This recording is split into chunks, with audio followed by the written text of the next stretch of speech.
नमस्कार. ठाकूर मसाले चॅनलमध्ये तुमचं खूप खूप स्वागत. आज आपण ज्वारीच्या पिठाचे शेंगोळे कसे बनवायचे ते बघणार आहोत. अतिशय स्वादिष्ट लागतात आणि झटपट तयार होतात. अगदी कमीत कमी साहित्यामध्ये असे हे चमचमीत ज्वारीच्या पिठाचे शेंगोळे कसे करायचे ते आपण पाहणार आहोत. तर त्यासाठी आपण साहित्य बघूया. ज्वारीच्या पिठाच्या शेंगोळ्यांसाठी लागणार आहेत हिरव्या मिरच्या, लसूण आणि कोथिंबीर. सर्वप्रथम याचं करायचं आहे वाटण. मिक्सरमध्ये 8 ते 10 हिरव्या मिरच्या, 3 ते 4 लसूण पाकळ्या, थोडंसं जिरं आणि कोथिंबीर घ्यायची. मिक्सरमध्ये बारीक असं ग्राइंड करून घ्यायचं आहे. अशा पद्धतीने शेंगोळे बनवण्यासाठी बाउलमध्ये घ्यायचं आहे 1 वाटी ज्वारीचं पीठ. ज्वारीच्या पिठामध्ये चिवटपणा कमी असतो, त्यामुळे बाइंडिंग येण्यासाठी घ्यायचं आहे 1 मोठा चमचा बेसन पीठ आणि तेवढंच घ्यायचं आहे गव्हाचं पीठ. पाव चमचा हळद घालायची, चवीपुरतं घालायचं आहे मीठ, पाव चमचा लाल मिरची पावडर, लसूण मिरचीची जी पेस्ट केली त्यातनं अगदी थोडीशी पेस्ट यात ॲड करायची आहे. थोडंसं तेल घ्यायचं आहे, बारीक कापलेली कोथिंबीर. हे मिश्रण एकदम व्यवस्थित असं मिक्स करून घ्यायचं आहे. हे पीठ भिजवण्यासाठी गरम पाण्याचा वापर करायचा. तर ह्या ठिकाणी मी 1 पेलाभर पाणी गरम करायला ठेवले. गरम पाणी टाकून थोडं थोडं पाणी टाकून असं गोळा मळून घ्यायचा. जसं आपण भाकरीसाठी किंवा चपातीसाठी मळतो अगदी तसाच कणिक मळून घ्यायची आहे. भाकरीसाठी जसं आपण पीठ मळून घेतो तसाच मी हा गोळा मळून घेतला आहे. शेंगोळ्यांसाठी ही कणिक मळून झालेली आहे. त्यानंतर पोळपाटाला थोडंसं तेल लावून घ्यायचं आहे आणि मळलेल्या या गोळ्याचा अगदी थोडासा भाग घेऊन याचे आपल्याला शेंगोळे बनवून घ्यायचे आहे.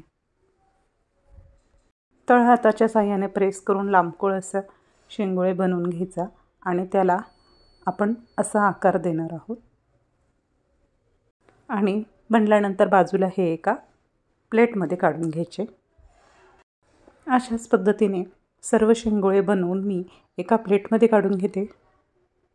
या शेंगोळ्यांसोबत तुम्हाला चपाती किंवा भाताची सुद्धा गरज नाही. अगदी तसाच गरमागरम तुम्ही हा खाऊ शकतात. पोटभरीचा पदार्थ आहे, शिवाय खूप पौष्टिकही आहे.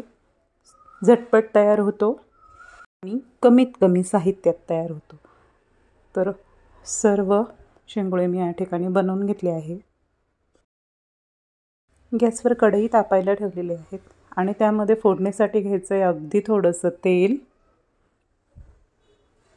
तेल गरम झालं की त्यामध्ये आपल्याला ॲड करायची आहे मोहरी आणि जिरे. तडतडले की त्यामध्ये चिमूटभर हिंग ॲड करायचं आहे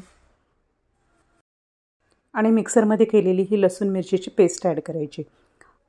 मिरचीचं प्रमाण तुमच्या आवडीनुसार तुम्ही कमी जास्त करू शकतात.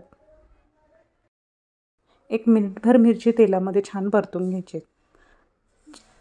पाव चमचा हळद ॲड करायची, पाव चमचा मिरची पावडर आणि 2 ग्लास पाणी मी यात ॲड करणार आहे. शेंगोळे शिजण्यासाठी आपल्याला तेवढ्या पाण्याची आवश्यकता असणार आहे. मिक्स करून घ्यायचे आहेत आणि आता चवीपुरते ॲड करायचं आहे मीठ. पाण्याला उकळी येऊ द्यायची आहेत. व्यवस्थित उकळी आल्यानंतरच त्यामध्ये शेंगोळे ॲड करायचे. थंड पाण्यामध्ये ॲड केल्याने ते तुटण्याची शक्यता असते, त्यामुळे भरपूर चांगली अशी उकळी येऊ द्या. नंतर हे सर्व शेंगोळे त्या उकळत्या पाण्यामध्ये ॲड करा. शेंगोळे सर्व ॲड केल्यानंतर अगदी मिनिटभर ते तसेच ठेवायचे आहेत. याला चमच्याने ढवळायचे नाहीत, सेट होऊ द्यायचे आहेत आणि 1 मिनिटाने मग मात्र त्याला चमच्याने ढवळून घ्यायचे. त्यामुळे शेंगोळे तुटणार नाही. शिजण्यासाठी एवढं पाणी पुरे आहे, पण तुम्हाला जर पाणी कमी वाटत असेल तर ह्या स्टेपमध्ये तुम्ही आणखीन गरम पाणी ॲड करू शकतात. इथे एवढं पाणी शिजण्यासाठी पुष्कळ आहेत. झाकण न ठेवता 5 मिनटं उकळी येऊ द्यायची आहे आणि 5 मिनटानंतर मीडियम गॅसवर याला आणखीन 5 मिनटं झाकण ठेवून वाफवून घ्यायचं आहे.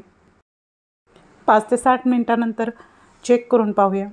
तर शेंगोळे हे छान शिजलेले आहेत. जसजसे हे शेंगोळे शिजत जातात तसतसा हा रस्साही घट्ट होत जातो. तुम्ही बघू शकतात किती छान फुलले आहेत हे शिजून. वरतून बारीक चिरलेली कोथिंबीर घातली की हे ज्वारीच्या पिठाचे शेंगोळे तयार आहेत. तुम्हीसुद्धा नक्की बनवून पहा. व्हिडिओ आवडल्यास लाईक करा. Thanks for watching.